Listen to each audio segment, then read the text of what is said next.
सियावर रामचंद्र भगवान की जय।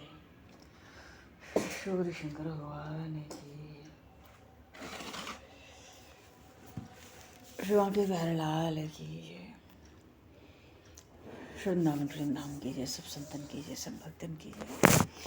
सदगुरुदेव भगवान की जय।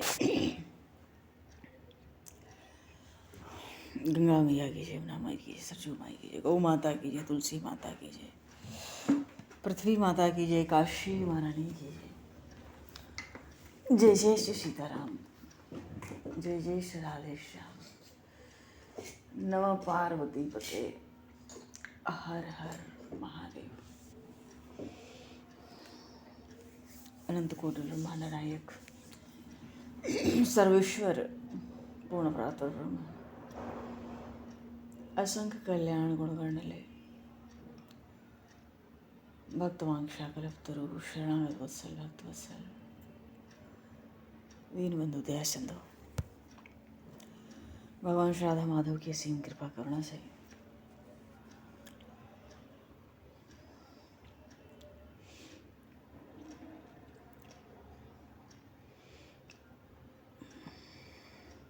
हनुमान जी महाराज की परम पावन भावमय सन्निधि में महापुरुषों की भावमय उपस्थिति में एवं आप सभी श्रद्धालु भक्त वैष्णवों की मंगल सन्निधि में मानव जीवन का सर्वोत्कृष्ट फल भगवत गुणगान भगवत स्मरण का आनंद हम सभी भगवान श्री कृष्ण की मधुर लीलाओं के माध्यम से प्राप्त करने जा रहे हैं। सर्वप्रथम आप सभी भक्तजनों के श्री चरणों में भगवत भाव से सादर वंदन सादर नमन। आप सभी को यथायोग्य जय श्री राम। जय जय श्री राधे हरि शरणम। जय श्री राम। जय भगवान श्री सीताराम।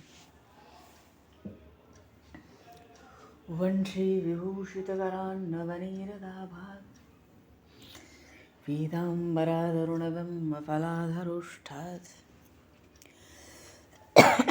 पूर्णेन्दुसुन्दरमुखादरवन्दनेत्रात् कृष्णात् परं किमपि तत्त्वमहं न जाने। कृष्णात् परं किमपि तत्त्वमहं न जाने।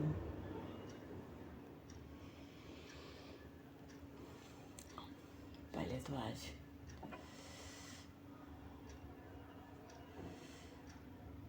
आज तो लोग न्यू ईयर सेलिब्रेट कर रहे हैं। सबको शुभकामनाएं बधाई है। पर देखो जी अब जिस सिस्टम में है वो तो ठीक है, इसलिए बधाई भी है, खूब शुभकामना भी है। पर अपना तो नया साल चैत्र शुक्ल प्रतिपदा से और हमारे भारतवर्ष की क्या सभ्यता है, क्या संस्कृति है। नया वर्ष भी आरंभ करते हैं। अभी तो खरमास चल रहा है। सूर्य भगवान के रथ में घोड़ों की जगह गधे जुते हुए इस समय। सूर्य की गति मंद पड़ी हुई है इस समय, वो भी रात्रि में 12 बजे। आसुरी बेला, पूर्ण आसुरी बेला। पर अपना जब नया वर्ष भारतवर्ष में जब नव वर्ष आरंभ होता है तो व्रत के साथ,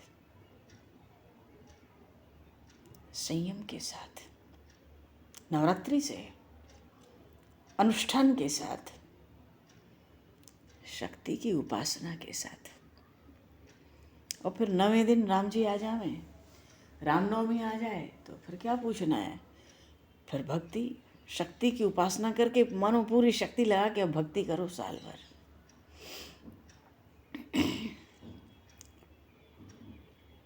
ठंड हो गए, अभी तो शिशिर ऋतु है, कड़ाके की ठंड, चिल्लाने वाली। कहावत में कहते हैं सहज ठंड नहीं रहती इस समय, ये 35-40 दिन की। और उस नव वर्ष में तो अपने जी बसंत होता है।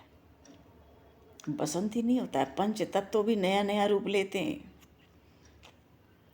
हाँ, पृथ्वी जल अग्नि वायु आकाश सबका स्वरूप बदल जाता है। तो हम लोग तो चैत्र शुक्ल प्रतिपदा को ये नव वर्ष सृष्टि का आदि हुआ, सृष्टि के आदि में ये जो मार्गशीर्ष मास अभी गया है उसके पहले दिन से होता था। सृष्टि आरंभ हुई मार्गशीर्ष मास के पहले दिन। तभी तो गीता जी में भगवान ने कहा मासा नाम मार्गशीर्षो हम, मैं महीनों में मार्गशीर्ष हूँ। पर बसंत ना हो तो उत्सव कैसा? हमारे यहाँ तो कोई भी परंपरा, अभी भगवान श्री कृष्ण के चरित्र चल रहे हैं, उत्सव ही उत्सव है, उत्सव ही उत्सव है। पूजन से आरंभ होते हैं। हमारी जो सभ्यता है, हमारा जो संस्कार है, हमारी जो संस्कृति है, उसकी बड़ी भारी महिमा है।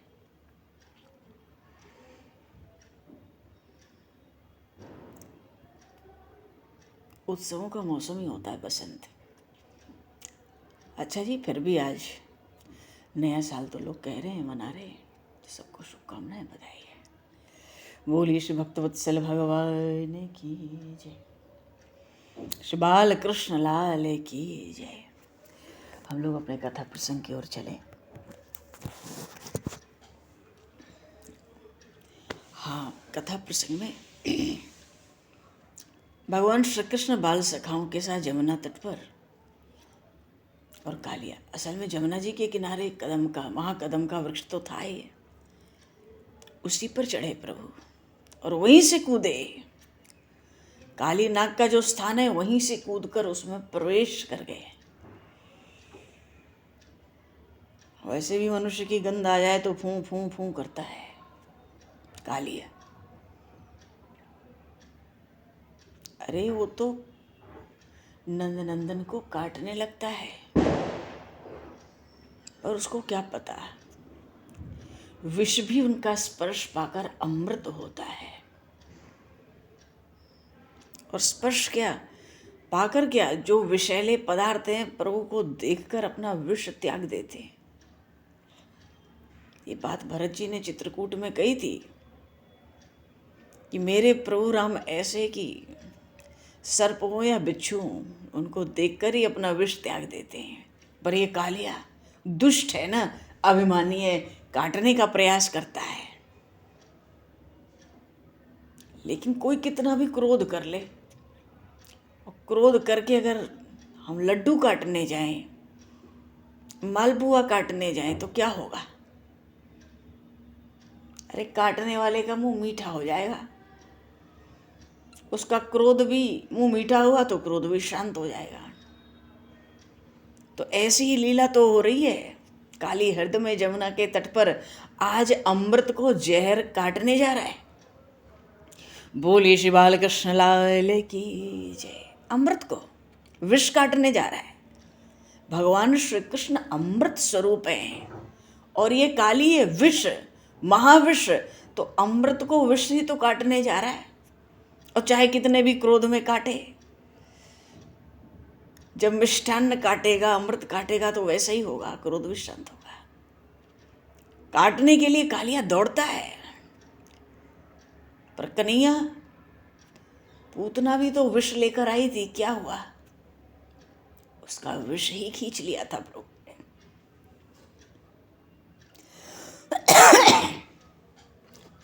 प्रभु ने उसका विष ही खींच लिया था, और विष के साथ प्राण भी खींच गए। पर वो अकेली थी ना, वो तो राक्षसी थी। और इसका तो जमुना जी में बड़ा परिवार भी रहता है। तो कालिया काटने को दौड़ता है, कालिया काटने को दौड़ता है कन्हैया को। और कन्हैया, उस नंद नंदन श्याम सुंदर ने इसके विष को खींच लिया। उस कालिया नाग को आश्चर्य हो रहा है, अरे मेरे विष की गंध भी कोई सहन नहीं कर सकता, ये बालक कैसा है? काली नंद नंदन को बांधने का प्रयत्न करता है। अच्छा, सब ग्वाल मित्र सखा सब किनारे खड़े हैं, देख रहे कि कन्हैया को इस कालिया ने लपेट लिया। कन्हैया को कालिया ने लपेट लिया। अब तो सब व्याकुल है और आ तो सब गए। यशोदा मैया आ गई है, नंद बाबा आ गए, इतने अपशकुन हो रहे थे। घर में कौन रहता है? सबको कन्हैया की चिंता। कन्हैया वन में गया है और चरण के चिन्ह बता रहे हैं, गऊओं के खुर के चिन्ह बता रहे हैं। कन्हैया तो काली दे की ओर आ गया तो पूरा ब्रज ही चला आया। इतने अपशकुन देख के, कभी ब्रज में अपशकुन हो ही नहीं थे।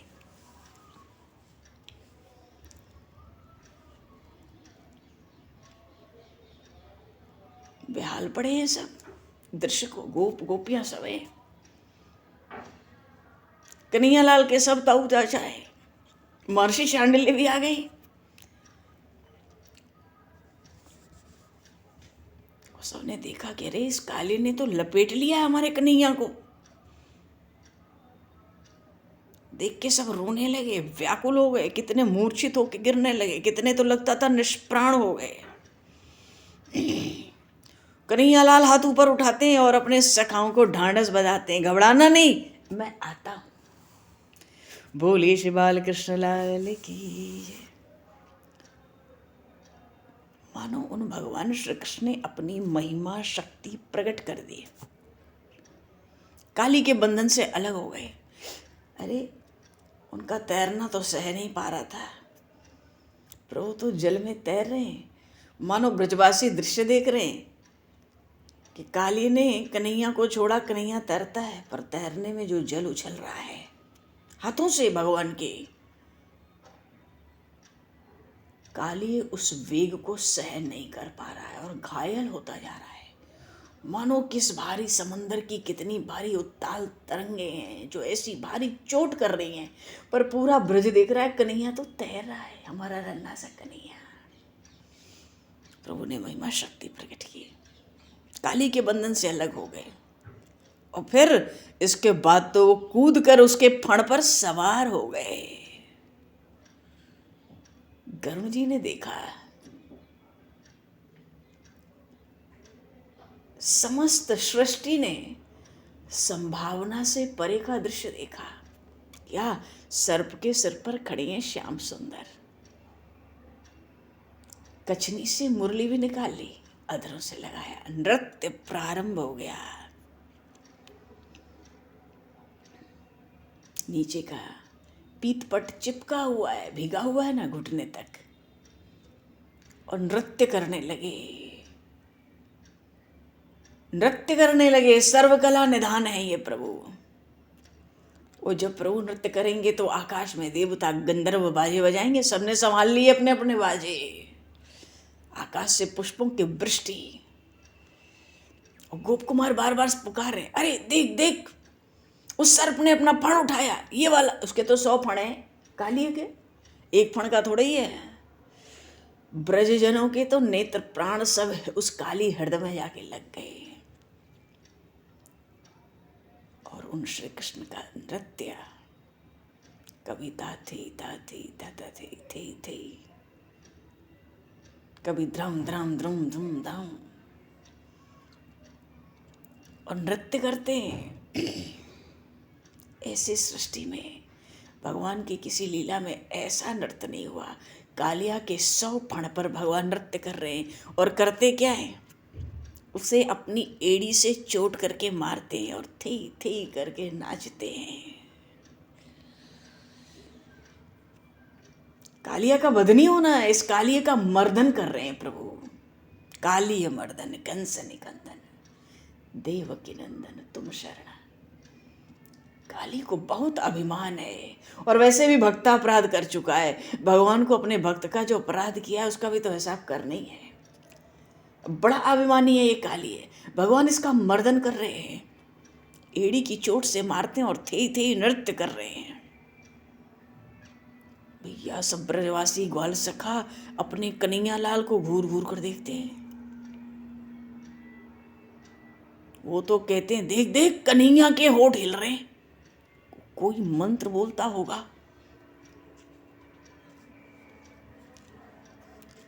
कोई मंत्र बोलता होगा, क्योंकि कन्हैया ने तो पहले ही कह दिया था।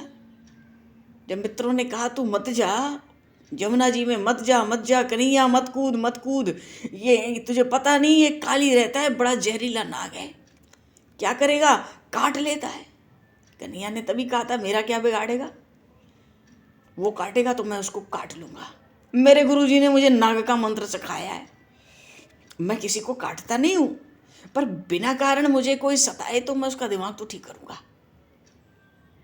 वैसे भी ये ब्रजवासियों को ये काली बहुत सताया करता था।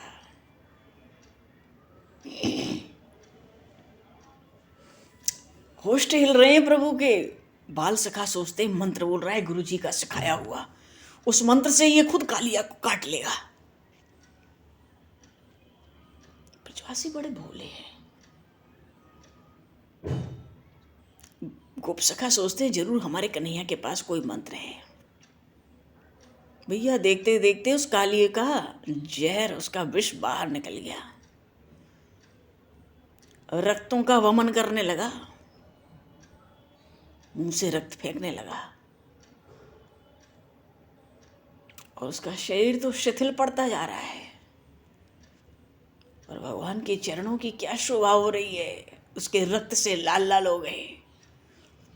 जिस जिस फण को कुचलते जाते हैं उछल उछल के नृत्य के बहाने, मानो अपने ब्रजवासियों को, निजनों को तो नृत्य दिखा के मनोरंजन करा रहे हैं। और भीतर कालिया की क्या हालत हो रही है वो तो कालिया ही जानेगा। शिथिल पड़ता गया, अब तो सिर कोई फण वो अपने तरफ से उठावे असमर्थ हो गया, मरणासन्न। पर भाई जिनको प्रभु के चरणों का स्पर्श मिला, उनकी धन्यता, उनकी कृतार्थता, उनकी कृतकृत्यता कहाँ तक कही जा सकती है। धन्य है ये काली है जिसको प्रभु के चरणों का ऐसा स्पर्श मिल रहा है। रक्त उगलने लगा। नागपत्नियां अचानक जो नागवधुएं हैं अपने पुत्रों को आगे करके जल में से ऊपर उठी। वो नीचे तो रहता ही था परिवार बना के।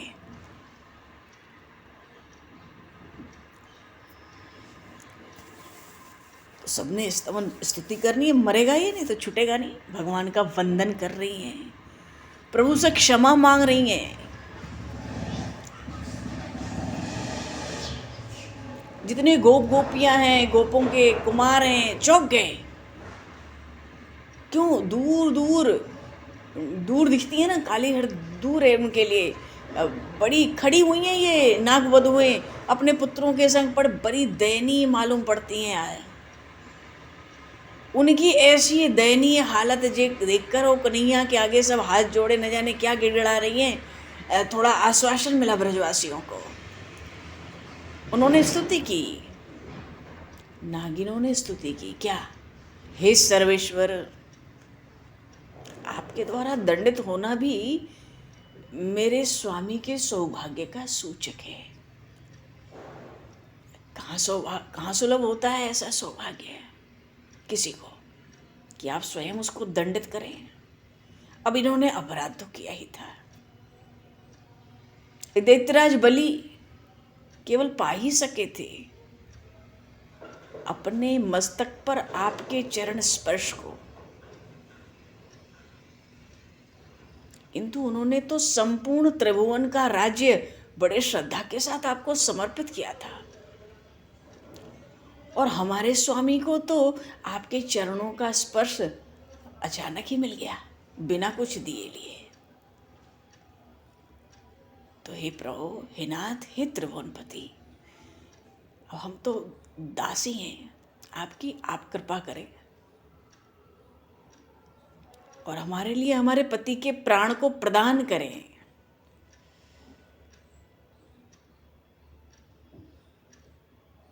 क्योंकि अब आपका और आपके चरणों का प्रहार लेश भी हुआ हमारे स्वामी पे तो इनके प्राण ही चले जाएंगे। हम सब आपकी शरण में हैं।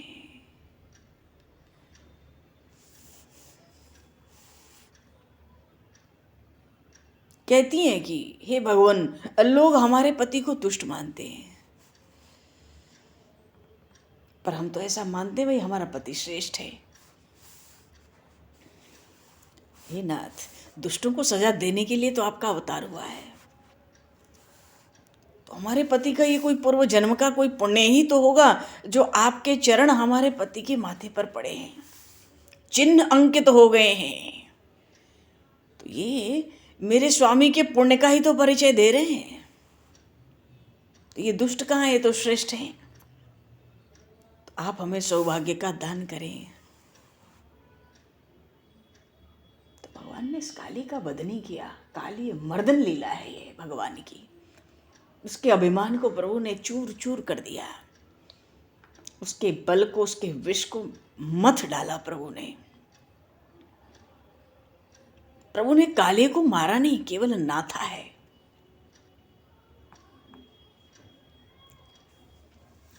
अच्छा, इसी समय अचानक वो स्तुतियां कर रही थी वो नागिने, तो भद्र ने पुकारा, अरे छोड़ भी दे इस बेचारे सर्प को। देखो, जिस काली हृदय के नाम से पूरे ब्रजवासी वहां पहुंच गए चरण चिन्ह देखकर, इतने अपशकुनों की श्रृंखला देखकर, अब प्रभु ने ऐसी हालत की, वो ऐसी स्तुति कर रही है कि भद्र कह रहा है, छोड़ दे छोड़ दे इस बेचारे सर्प को, छोड़ दे। उसके सब सिर तो तूने कुचल दिए, अब वो किसी को भी नहीं काटेगा। अब ये नागिनें प्रार्थना कर रही हैं भगवान का वंदन स्तवन। उधर भद्र सखा भी चाहते हैं कि सब छोड़ दे छोड़ दे। प्रभु भी उस काली के सिर पर से कूद पड़े जल में, जल से बाहर नहीं आया। मूर्छित सा हो गया था, शीतल तो पड़ी गया था काली। कुछ पल में उसको कुछ चेतना हुई, लंबी सांस लेता है, बोलना चाहता है कुछ, कहता है, हे परम प्रभु, हे देव, हे नाथ, सृष्टि तो आपका ही सृजन है। आपने ही तो सर्पों को तामसिक बनाया है, अत्यंत क्रोधी स्वभाव का बनाया है, और फिर आपका दिया हुआ स्वभाव कोई कैसे छोड़ पाता।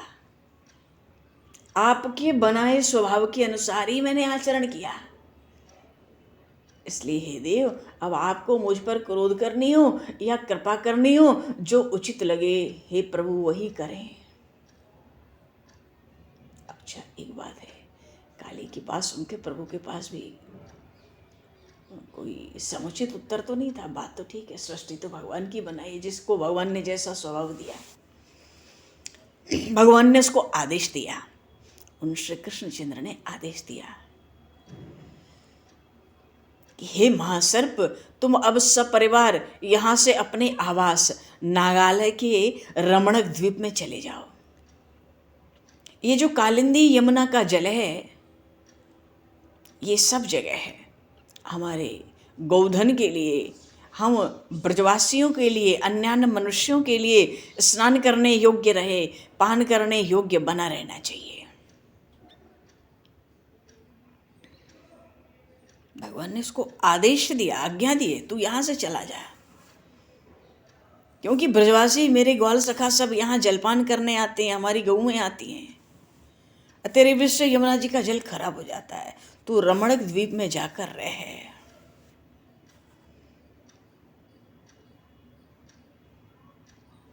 और हाँ, भगवान, इसको तो गरुड़ जी का डर था, तभी यहाँ छिपा हुआ था ये।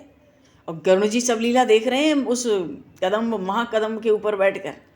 भगवान ने ये भी कहा, देख, अब तेरे सब मस्तकों पर मेरे चरणों के चिन्ह स्थायी रहेंगे।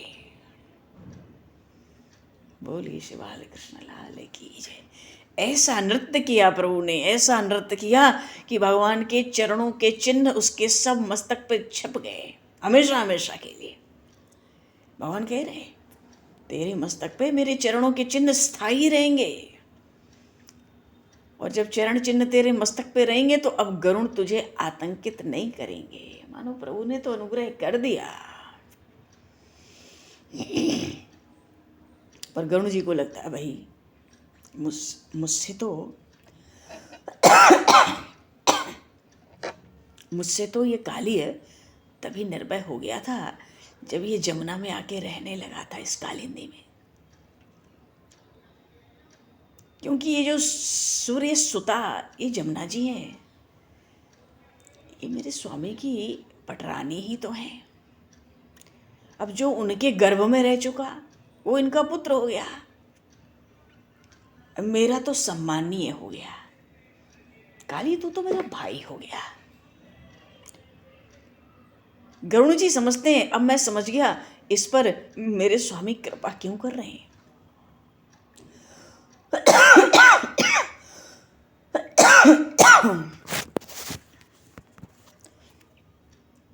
और उस कृपा का रहस्य क्या है समझ गए गरुण जी।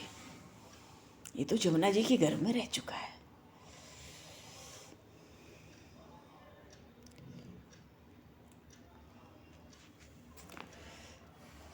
अच्छा, इधर भगवान श्री कृष्ण काली को आदेश देकर बाहर आए।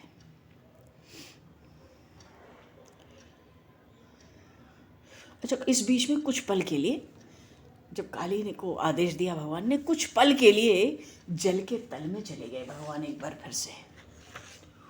और वहां जाकर काली ने अपने परिवार के साथ भगवान की अर्चना की और फिर वो सपरिवार विदा हुआ उस काली हृदय से।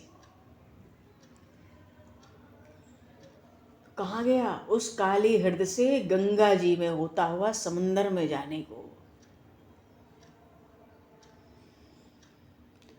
और जब प्रभु बाहर आए, इस सब ने सेवा की थी, तो भगवान श्री कृष्ण तो नाग मणियों के दिव्य आभूषणों से सजे भये हैं। कमलों की माला धारण कराई, दिव्य नाग मणियों के दिव्य आभूषण, रत्नों के हार धारण कराए कालिया ने भीतर ले जाकर। और जब प्रभु बाहर आए वो बालकृष्ण, तो ऐसे ऐसे रत्नों के कमलों के हार धारण करके आए। काली के फण इतने बड़े बड़े थे, उस पे छोटे से बालकृष्ण ऐसे दिखते थे मानो कमल के ऊपर कोई भंवरा मंडरा रहा हो। बड़ा विशाल था वो काली नाग।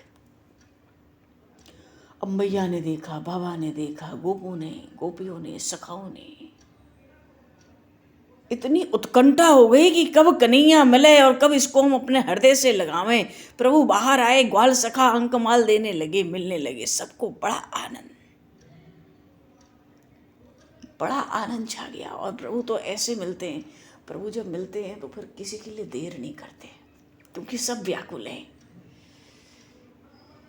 छन मह सब ही मिले भगवाना, उमा मरम यह काहू न जाना। जो घट घट में व्याप्त है उसको उतने रूप धारण करने में क्या पता पड़ती है।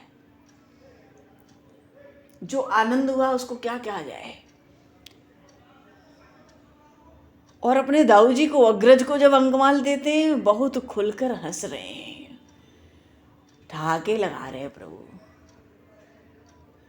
और जब श्री रामा को मिले तो उसको वो गेंद दिखाकर कहते हैं अब तुझे नहीं मिलेगी। श्री रामा के नेत्र भर आए, उसका कंठ भर गया। कहता है श्री रामा, कन्हैया इसे रख, जितने कहेगा उतने कंदुक में और ला दूंगा। और यदि तू फिर से सर्प के ऊपर सोने गया ना, मैं तुझसे कभी बोलूंगा नहीं, कभी बात नहीं करूंगा। वहां मिलते जुलते मानो शाम होने को आ गई, शाम होने को आ गई, सूर्यास्त हो चुका था। तो उपनंद जी ने कहा, भाई सबसे बड़े नंद बाबा के सबसे बड़े भाई हैं, भाई अब बालकों को लेकर इस समय लौटना ठीक नहीं है, अंधेरा बहुत जल्दी हो जाएगा, वन का मार्ग भी बड़ा बेहड़ है, तो हम लोग रात को यहीं विश्राम कर लें तो ठीक है। तो माँ रोहिणी ने विशाल से पूछा, तुम सबके छींकों में कुछ है कि नहीं है? तो विशाल ने बताया, हाँ छींके तो सबके अभी भरे के भरे हैं, हमने दिन में तो खाया ही कितना है। ठीक है, सनंद जी कहते हैं सब अपने छींके उठा लाओ। वन में कोई भीतर स्थान ढूंढ लेते, वहां आ गए। मैया ने, यशोदा मैया ने सबके छींके मांग लिए, सब बालकों को भोजन करा दिया। गायों को आज वहीं दूह लिया गया, वहीं दूध निकल आया, वहीं धरती पर। अरे तो ब्रजधाम है, तृण पत्ते बिछा बिछा कर सब सो गए। गरुण जी तो लीला देख ही रहे। वो भी पास में एक वृक्ष पर सो गए। पर सबके अंदर एक ही प्रश्न है, ये काली नाग कौन है?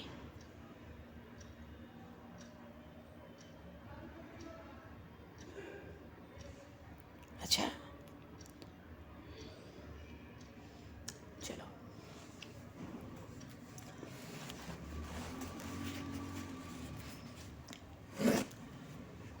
सबने रात्रि विश्राम किया। कन्हैया के साथ सबको खूब आनंद करने को मिला। आज सब ब्रजवासी जमुना जी के तट पर बड़े आनंद से, अब बालक है, इतना उत्साह है, इतना खेल कूद रहे हैं, पर थके भी बहुत है सब, दिन भर दौड़े भागे हैं। मैया ने कन्हैया को अंक में ले लिया। नंद बाबा ने कन्हैया को खूब लाड़ लड़ाया। सबने कन्हैया लाल को स्पर्श कर करके, उनको हृदय से लगा लगा के, गोद में उठा उठा के बहुत प्यार किया। ये लीला तो सबके सन्मुख हुई। काली मर्दन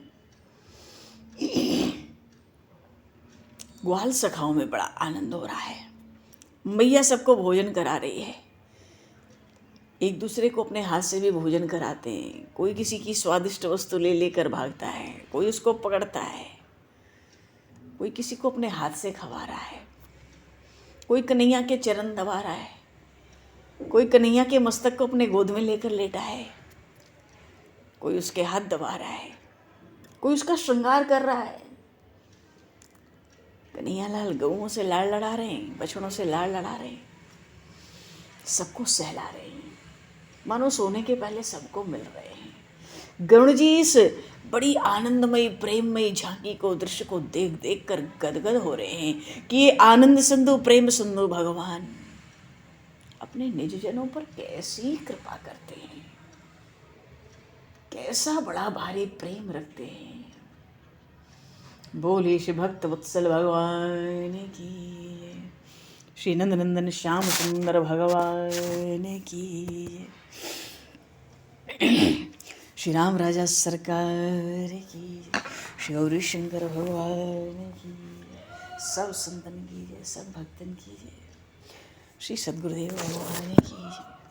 तो अब समय को दृष्टिगत करते हुए, थोड़ी व्यस्तता भी है, समय को दृष्टिगत करते हुए बस यहीं पर वाणी को विराम और वाक्य पुष्पांजलि प्रभु के श्री चरणों में सादर समर्पित। आप सभी को भी यथा योग्य जय सिया राम, जय जय श्री राधे, शरण, जय श्री राम।